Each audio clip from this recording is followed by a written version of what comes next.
Niranjanam Nityam Anantarupam Bhaktanukampa Vai Ishavataram Parameshamidyam Tam Ramakrishnam Shirasa Namama Jananim Saradam Devim Ramakrishnam Jagatgurum Padapadme Tayo Sritva Pranamami Muhurmuhu Namasri Yatirajaya Vivekananda Surai Satchid Sukha Swarupaya Swami Tapaharini.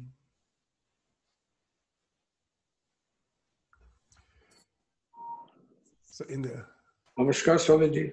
Namaskar. In the last class, we were in the section where we found that Swami Vivekananda in the second chapter, that each is great in his own place.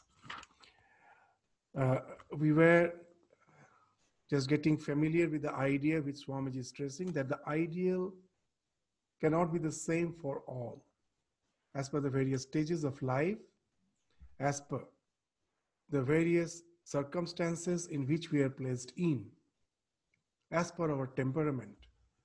The ideals may be different. And now Swamiji will enter specifically after indicating that in the modern days, the 4 ashramas has been converted into just 2 ashramas. It's just sannyasa and the grihastha. So you may feel, that sannyasa and the grihastha and the sannyasa are the 2 ashrams. What about brahmacharya, the studentship? Well, if we take into consideration the Vedic idea of the brahmacharya ashram, that is not followed nowadays. In the Vedic days, irrespective of the family, whether it's the king's son or it's the son of or the daughter of any other castes, the practice was they have to leave after a certain age. They have to leave the home and be in the house of the Guru Grihavasa. And then they have to spend another 10-15 years. And once they're adult, then they come back after the Samavartana, after the convocation, they come back and then they start leading the life of the Grihastha. So nowadays, as the students, as the children are staying with the parents, so it is almost considered to be the Grihastha ashram.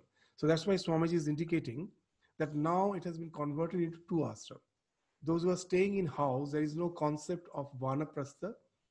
They continue to be the grihastha till the end of their life. And a few, those who choose to be a renunciate, they leave the household and take the path of sannyasa.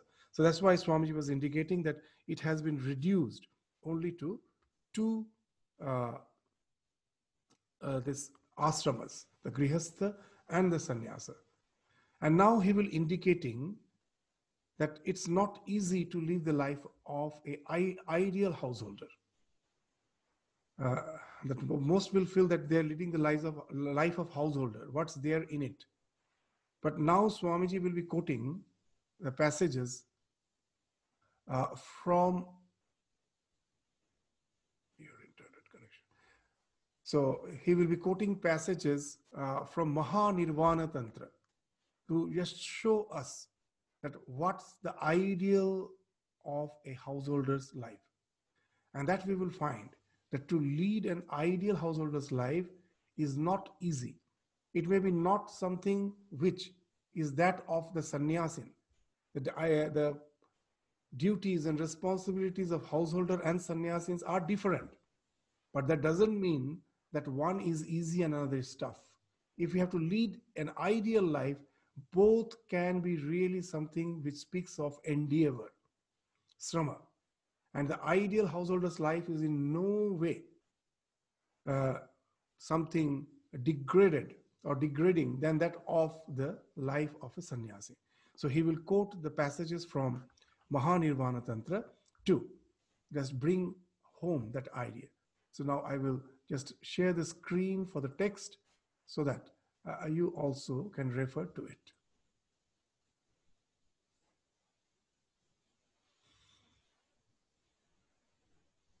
So here we just ended the last class, the 4 stages of life in India have in later times been reduced to 2, that of the householder and of the monk.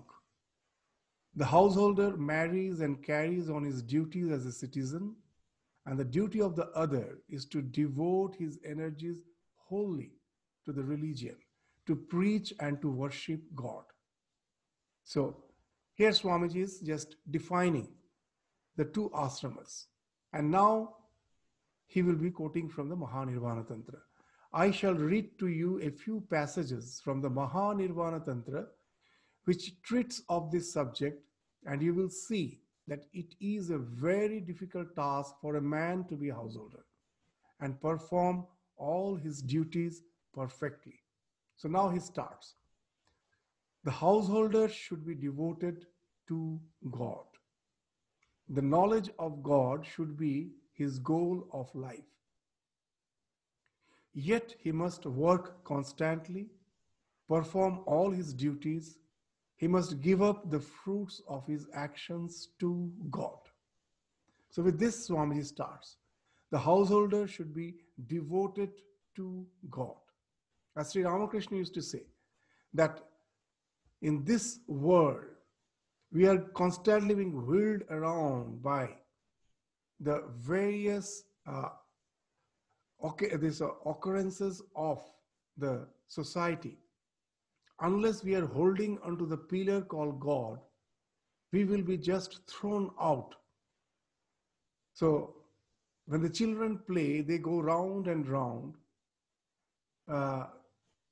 And so Ramakrishna is giving that example. The child who is holding to the pillar, there is no chance of falling. The other who is trying to go round and round without holding to the pillar will swoon and fall. So that pillar is the God. So how actually by devotion to God helps us to be resilient enough to face the challenges of a householder's life. Even in the modern psychology, we will find a very interesting thing, that it has been told, it has been clearly mentioned that yes, whether God is or is not is the purview of spirituality, of religion.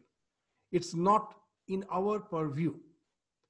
But if we take the statistics of all those who are the believers, we will find that they are quite resilient enough to face the challenges of life in a more skillful way. The chances of going to the depression for such type of people is just a rare occurrence. On the other hand, those who are not the believers, maybe they're very morally, very ingrained, very nice man. As per the character is concerned, there is as such no doubt that they are a very integrated personality. But when, as per the question of facing the challenges of life comes, we will find sometimes that they are faltering. So what's the psychology behind it? So let's try to understand. In the modern psychology, this subject has been dealt with in a very detailed way. We will try to give some indications of it to show that how the faith in God can really help us to face the challenges of life with a positive attitude. You know, in Bhagavatam, at the Srimad Bhagavatam, in the very beginning, when they are just speaking of the utility of bhakti, in one of the slokas, very nicely, they have indicated that what's the result of bhakti? It results in this, dukkha moha shoka bhaya. So shoka moha bhayapaha. Shoka moha bhaya apaha. Apaha means removal. So bhakti helps in removing shoka, moha, bhaya, suffering, delusion, and fear. So now these three terms in the modern psychology we can translate. Suffering, what we can say, what is the real suffering in life? Any situation where we find that we cannot escape the trauma.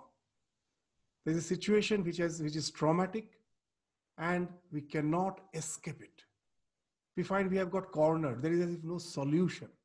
It is, in the modern psychological term, all the sufferings can be termed as inescapable trauma.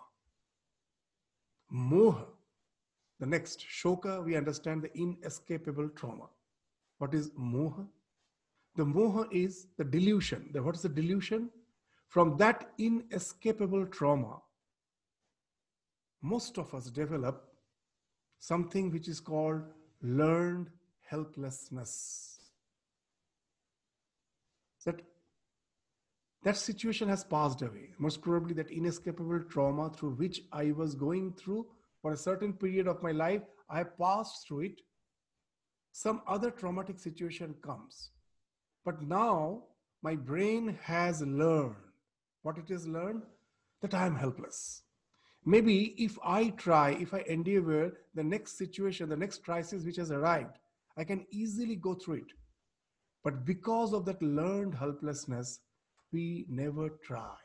The inescapable trauma leads to that moha. What is that moha? Learned helplessness, the delusion.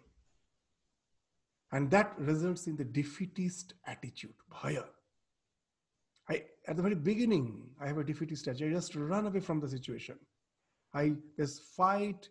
I tried to fight, I couldn't, and now the flight response is the thing which comes as a result of this learned helplessness. I develop a defeatist attitude from that fear.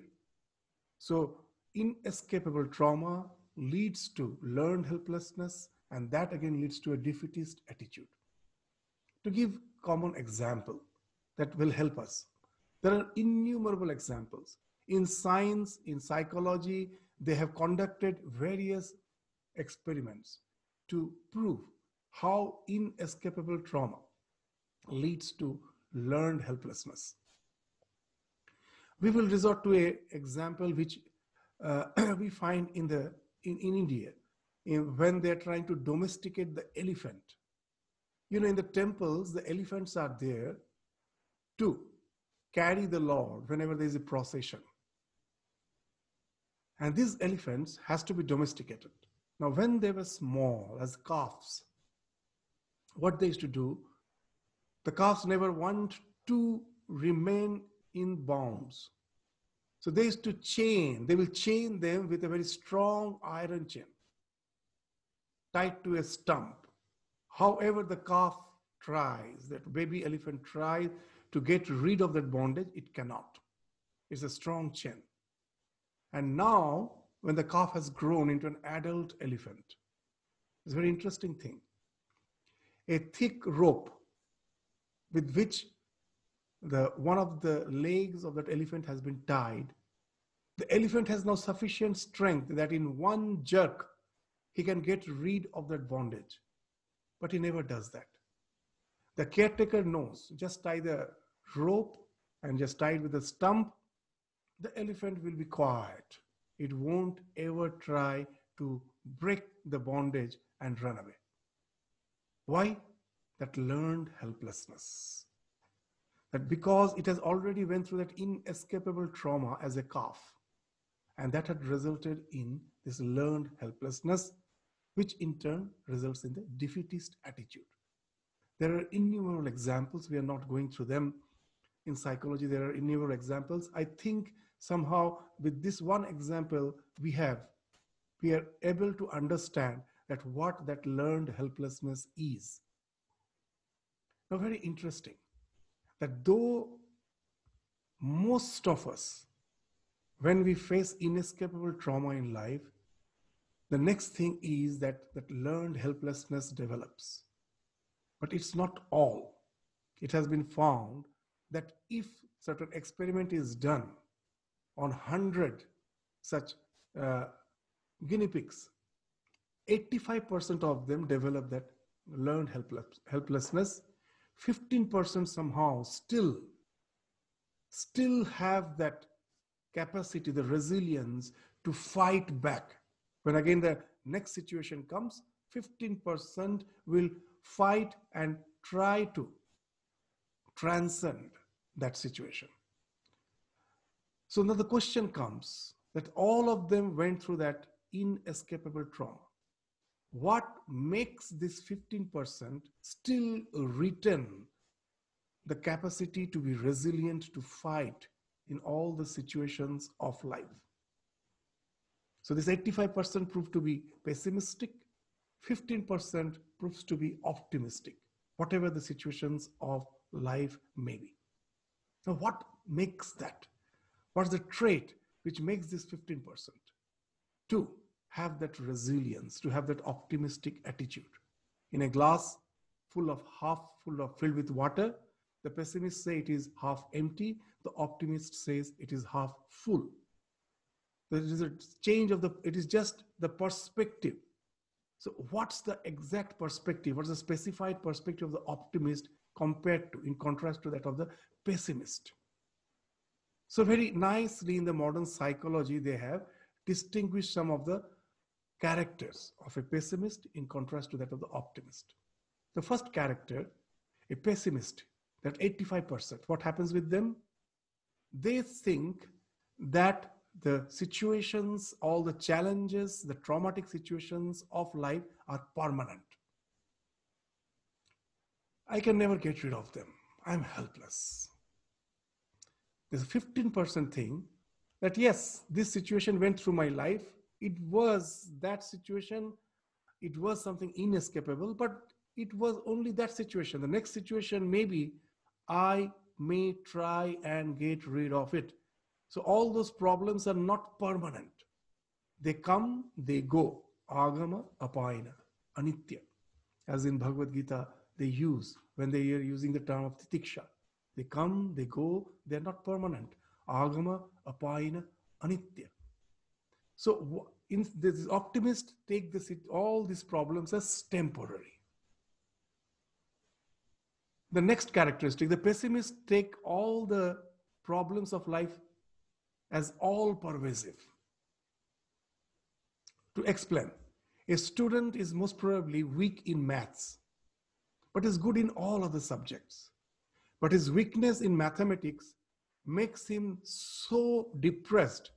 Throughout the day, he or she is just thinking, oh, I'm so weak in maths. What will happen to me? How will I get good grades? And this botheration affects all other subjects. The problem which was just local, the pessimist makes it all pervasive. In our life, it will happen. We have some problems.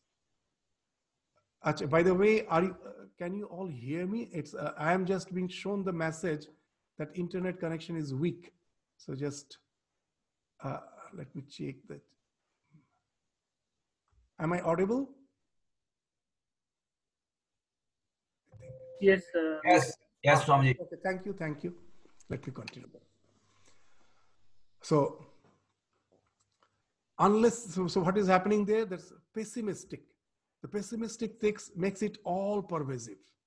It happens in our day-to-day life. I still remember in India, when I was in one of the schools, I was related to the education in one of the schools. And once the parent of one of the students came, he was staying in the hostel. He came and just told Maharaj, can we have a little counseling? What has happened? But my child's grade in the last year was so good. This year it has started deteriorating. And then I asked, is there any reason? He told, yeah. Recently, the doctor has found out that he is bit hard of hearing.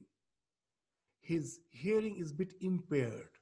So in class, he have found out in the classroom, if he's sitting in the back, then sometimes he cannot hear properly what the teacher is saying.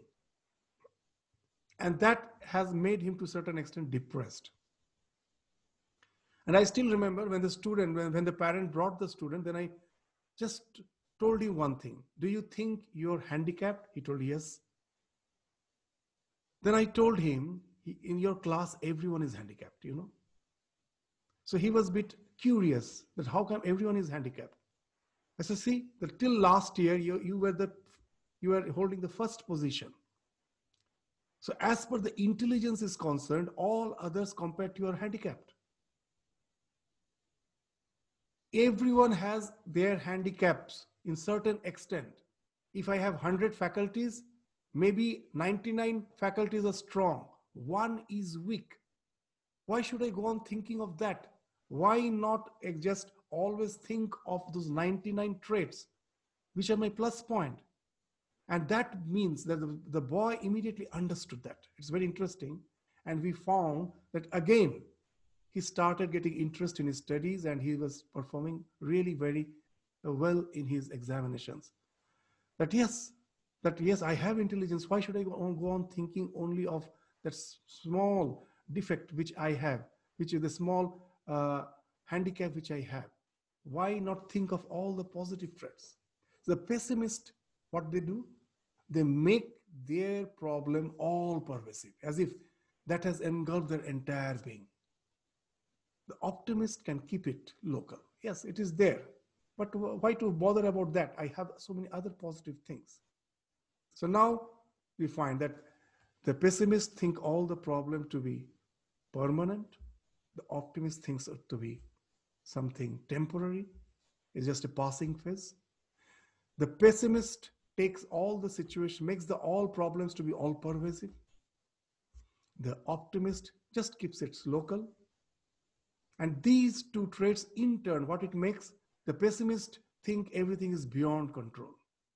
The optimist thinks, no, everything is within my control. I can control it. So this 15% with which the positive psychology deals, that yes, there are certain traits which if we can cultivate, can just help us to be resilient enough to face the challenges of life and to be optimistic in every situations of life. So based on this, now we will just go to the discussion how devotion to God really helps us to develop those positive, optimistic traits instead of getting depressed with the negative traits. Now, how it helps. Now, the problem in life is, you will all understand, what's the problem, main problem in life? We try to find all the answers of our life's problem only in the level which is perceptible with our five senses. I think that's the be-all and end-all of my existence. With your eyes, with your ears, with your nose, with your touch, with your taste. Whatever is perceived, that's the world. We are not aware of some another dimension of existence. And we try to solve all the problems of life only in the sensor dimension. And as a result, we don't get answers. I will just give an example. With that example, you will understand that what we intend to say. In a classroom, the teacher asks the students, he just asks them to solve a problem. What is the problem?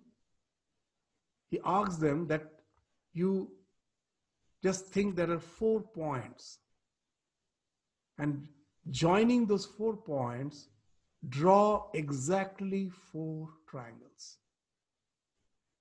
The students were trying. You can also try. It is impossible.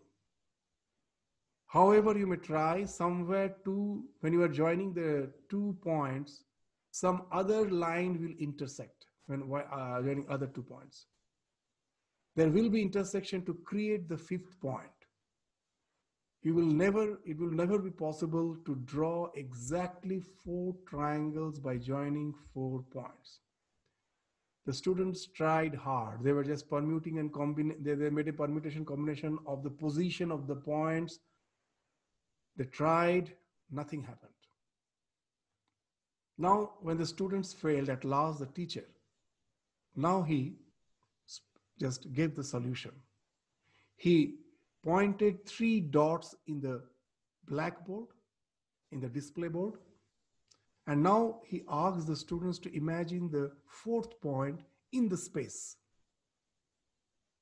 Now you will get exactly 4 triangles. You join the 3 points to get 1 triangle, and from each of the points, now you imagine 1 line joining the point in the space. You will get a triangular pyramid. The 3 surfaces are on the space and 1, the base, is on the paper. Exactly, you will get a triangular pyramid with the 4 triangular faces. So now the teacher told a very interesting thing. You know why you were not getting the solution? Because you were trying to find the answer in 2 dimensions, the length and breadth. Unless you take the another dimension, the space, the height, into consideration, you can never get the answer. And that's what happens with us in our life. As long as we are trying to find the solutions of all the problems of our life only in the sensate plane, the plane of the 5 senses, know it for certain. Yes, to a certain extent, we will find answers. You get a good job, you got a good position, good salary, good position in life, nice family. But that's not all. A time comes, then the big questions of life comes for which you find no answer. And then when the crisis comes, we find that we are totally being as if washed away. We don't find any anchor. All the props which we thought is the security zone, we find that themselves are being washed away. Nothing is there to hold on. But the moment we take that level of awareness, which speaks of the conscious principle, either it is God or it's the idea that ultimately I am the conscious principle, then what happens? A very interesting thing happens. All the problems of life become something very trivial. Why? Because I am eternal. I am eternal as the conscious being. I was, I am, I will be. That's the spiritual dimension which speaks of. Nothing can annihilate me.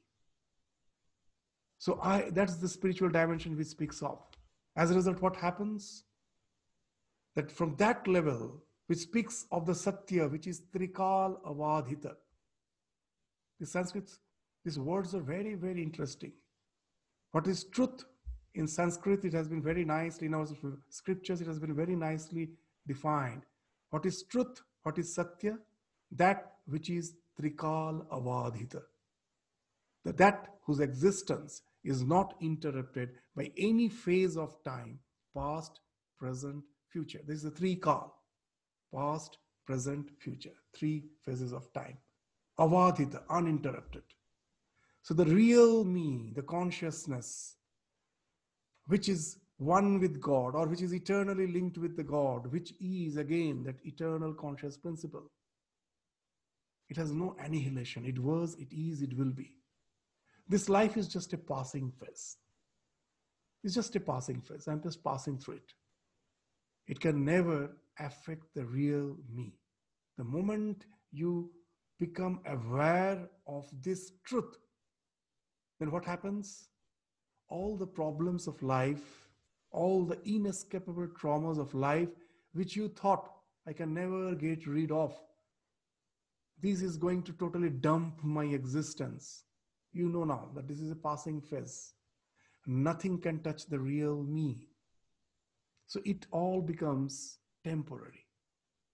So just see, for a devotee, no problem is permanent. Everything is temporary. Nothing is all pervasive.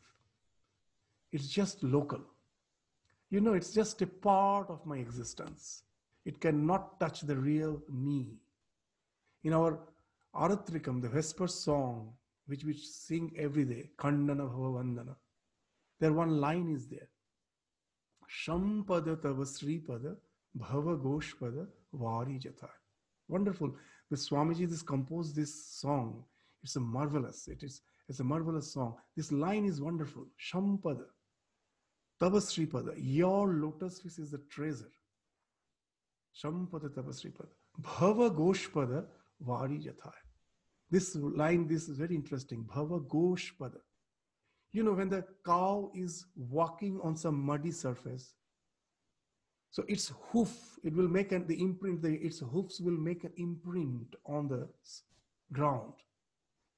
And just imagine how much water can be on that imprint which the hoof has made. It's very little. Even a frog can jump over it. What to speak of us, even a frog can jump over that little hoof of water. That hoof imprint, the hoof's imprint, that little water, even a frog can jump over it. And Swami Vivekananda is saying, the one who has made your lotus with the treasure, for him, the huge reservoir whose ends, whose shore cannot be seen, the ocean, that becomes just like a cow's hoof.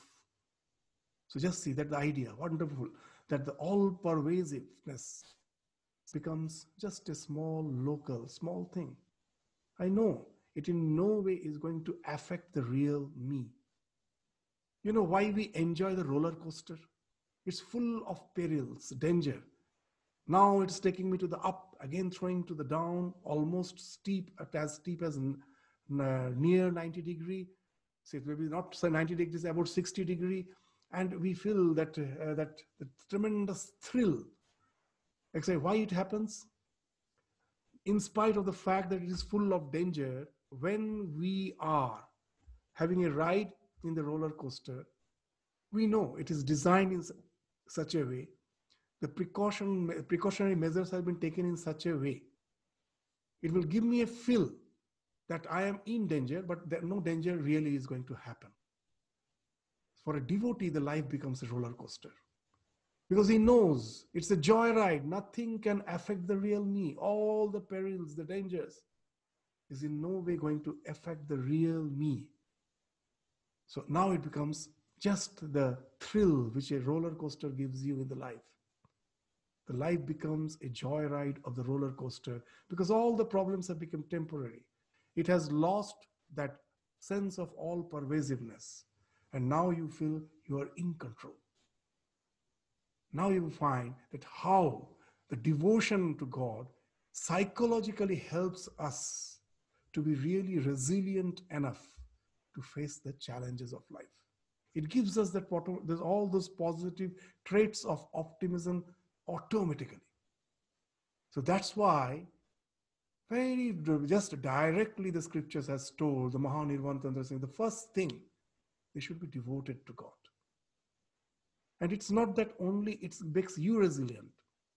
You know, in the modern psychology, they use certain terms which we will find is actually reflection of our scriptures. We won't say they have taken from there. Actually, whenever you're thinking of the ideal, you're bound to think in the same tune. They use the word that when you're optimistic, then what happens? Your vision becomes broadened. It's no more narrowed down by the sunset existence of your life. It's broadened. You look at something much bigger than life, the picture that you are the eternal being. Your perspective gets broadened and you start building your life on that broadened perspective. And that helps you to really relate to the world through love because you're no more careworn. What makes us selfish? The careworn, that what will happen to me? What will happen to me? When you find that nothing can happen to you, all the perils of life are just a passing phase.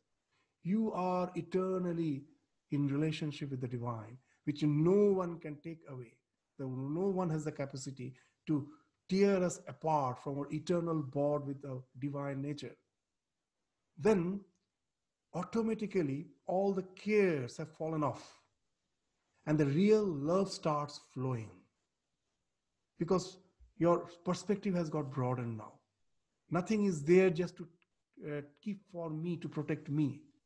As nothing can destroy me, I can easily relate to the world through this tremendous love. In the modern psychology, in positive psychology, they use the acronym PERMA, PERMA. If you just change that E and R, you just or swap the positions, it becomes prema, the Sanskrit word prema, love, where P stands for the positive emotions. Once you have the positive emotions of that broadened perspective, from that the positive emotions naturally comes in. You are no more careworn. From that positive emotions, the next thing is it immediately starts improving your relationship. The moment all this care has fallen off, concerns have fallen off, you will find it's finding immediately its effect in the relationship. R. And it's not a relationship which is just superficial. In the modern days, because of the social media, you will find someone sends me a message, I send an emoji, smile, handshake. It's very superficial. It's not that type of relationship. The relationship which is really helping me to be engaged. E stands for engagement. I'm engaged in that relationship where I'm really trying to serve the one whom also I think is a co-passenger in my path to that getting established in my divine nature. So I'm engaged in that relationship. I really just what you say, try to reach out with all means. And that's the E stands for engagement. It is not just a superficial relationship. The positive emotions result in that improving the relationships are, and that relationship is full of engagement. You're fully engaged in it. And when you're doing it, again, there is no some selfish motive. There's a meaning. What? That I am a channel of the divine. He has placed me in certain situation of life to take care of his creation. Through me, the love, it is his or Lord's love which is flowing through me. I'm the channel. I'm just a part of the yajna. So now in all your engagements, there is no selfishness. You find a much higher meaning. M stands for the meaning. And when with this type of attitude you relate to the world, at last it results in accomplishment. The A is accomplishment. You accomplish by getting that Atmana Moksha, your own liberation. And at the same time, it results in Jagata Hita. It results in Abhyudaya, the social upliftment. So that's the wonderful thing happens when we really are devoted to God. It's not the idea at the present which we have, but the majority have of the idea of the God. That God is there to whom I go and pray, and he gives me all my things, all the things which I desire. Swamiji used to say that type of devotion is, after all, materialism. Where God is the means, world is the end. That is gross materialism. Then what is spirituality? Where world is the means, God is the end. I don't seek, I neither avoid. I take the situations of life, I change my perspective and use this as a means to get established in my God consciousness. So world is the means, God is the end.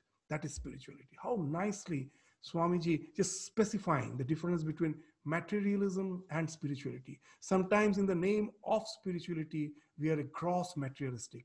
How? For us, God has become just the means.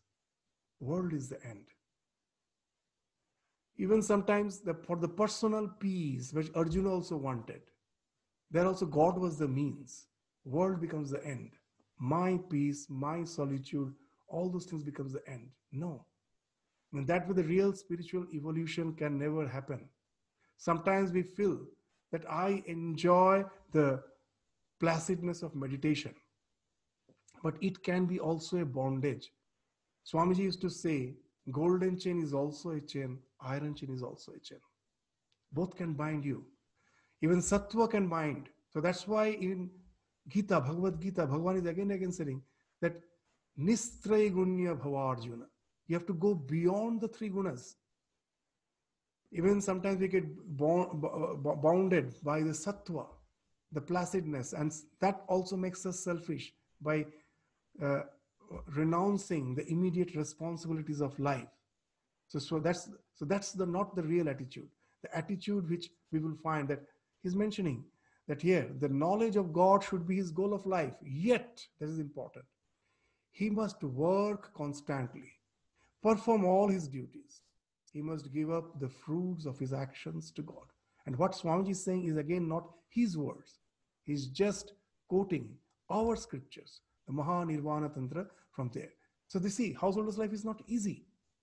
The challenges of life, you have to deal with them, keeping hold of God in one hand. How nicely Sri Ramakrishna used to say that as long you have the responsibilities, hold on to God with one hand and go on doing your duties with the other. And when the responsibilities are over, with both the hand, hold on to God. So as long as the responsibilities are there, yes, hold on to God with one hand, but keep the other hand free for taking care of the responsibilities.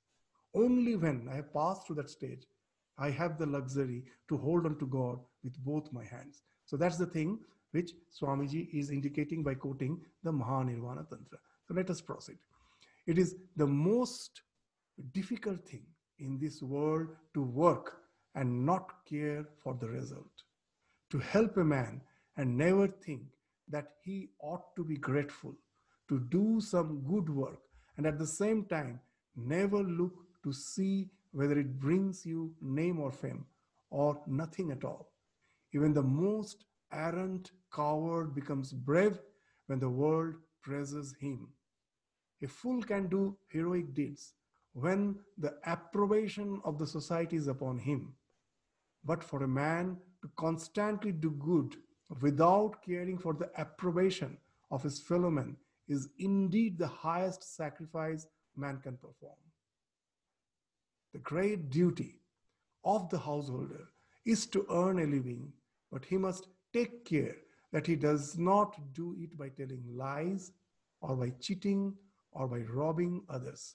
And he must remember that his life is for the service of God and the poor. As you will remember, when we were speaking of the four ashramas and the four purusharthas, we were mentioning that as a brahmachari, in the state of brahmacharya, the main purushartha which they have to cultivate is dharma. What is dharma? That which holds us, that which maintains our integrity. So what actually dharma meant for the student? To internalize the values. It's very interesting. In the Vedic society, education never meant accumulation of informations. It never meant. It meant internalization of the values. That how they are internalized, how they become a part and parcel of my individuality. So that when I go to the stage of a householder, now my pursuit is, what are the purusharthas for a householder? Of course, artha and kama. I have to earn wealth, and of course, the sunset of pleasures of life to a certain extent. Yes, I have to go for them. But dharma becomes the guiding factor, which I have ingrained in my personality when I was a student. So now what happens? Yes, it's not that immediately I have to think for moksha. Go for earning wealth, go for the sunset pleasures of life, but the dharma should be guiding you. So that's the thing which Swamiji is indicating.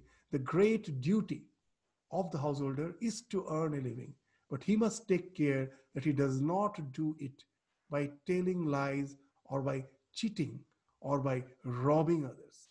And he must remember that his life is for the service of God and the poor.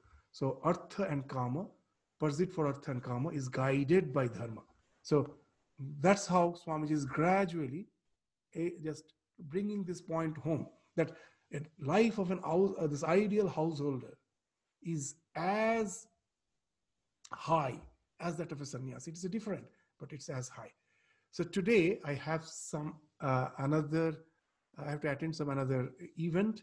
So I would just end the class today here, a bit early, and continue with these ideas which has been spoken of in the Mahanirvan Tantra. You will find it's very much applicable even now.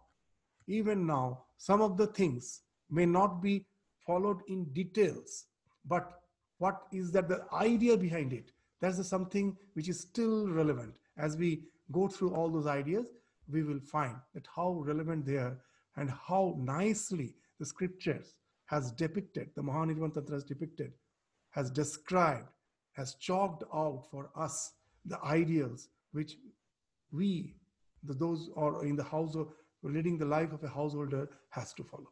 So with this, we stop our discussion today. Swamiji, thank you, Yes. Swamiji. I have a question. I didn't really understand the example of the cow's hoof. So if you could explain a little bit, that would be great.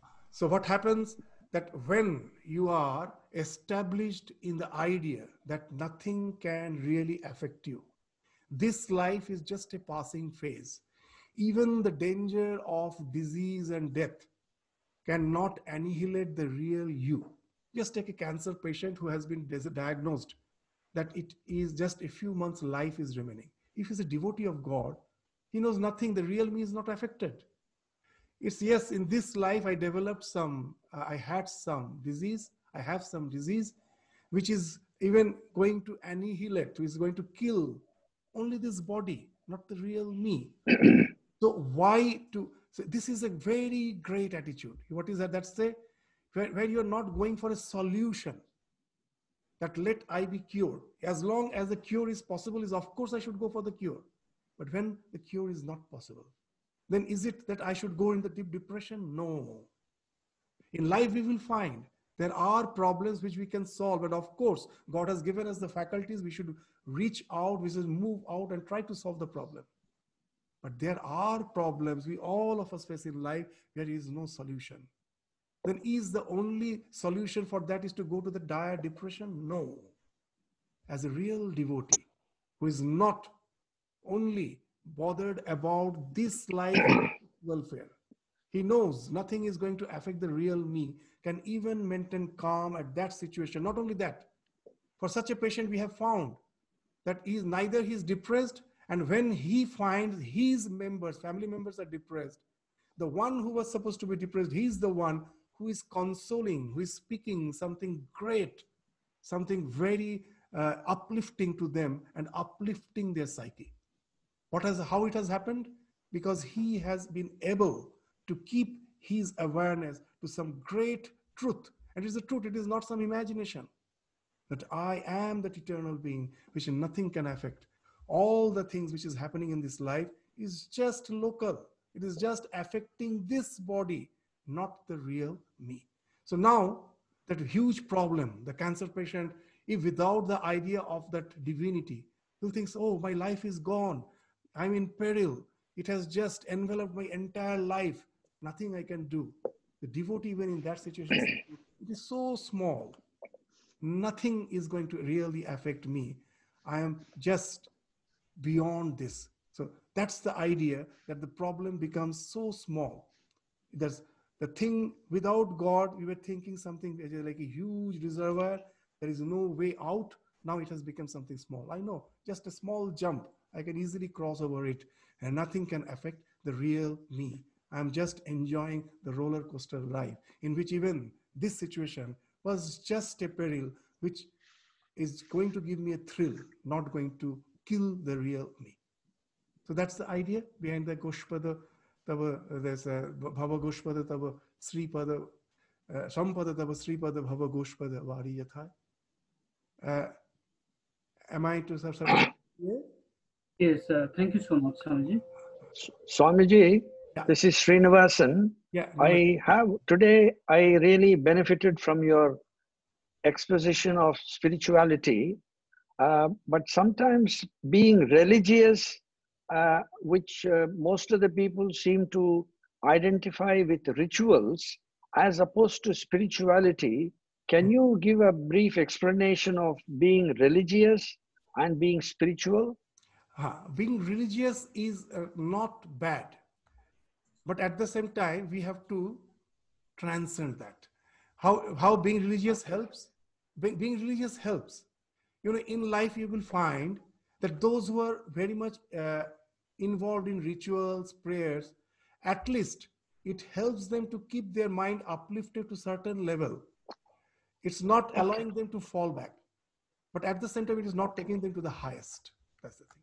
As Swamiji used to say very nicely, one of the quotations of Swami Vivekananda, it is good to be born in a church. By church, he means conventional religion, not only Christian. Yes. It is good to be born in a church, but it is horrible to die there. Swamiji used to say. So that's the idea. Very nice. Very nice. Okay. Thank you, Swamiji. Thank Namaskar. you. Namaskar. Thank you. Bye-bye. Bye-bye. Namaskar, Swami. Namaskar. Thank you, Swamiji. Thank you, Namaskar. sir. Thank you. Namaskar. Namaskar. Namaskar. Pranam Nevel. Namaskar, Swamiji. Thank you, Swamiji. Pranam, Swamiji.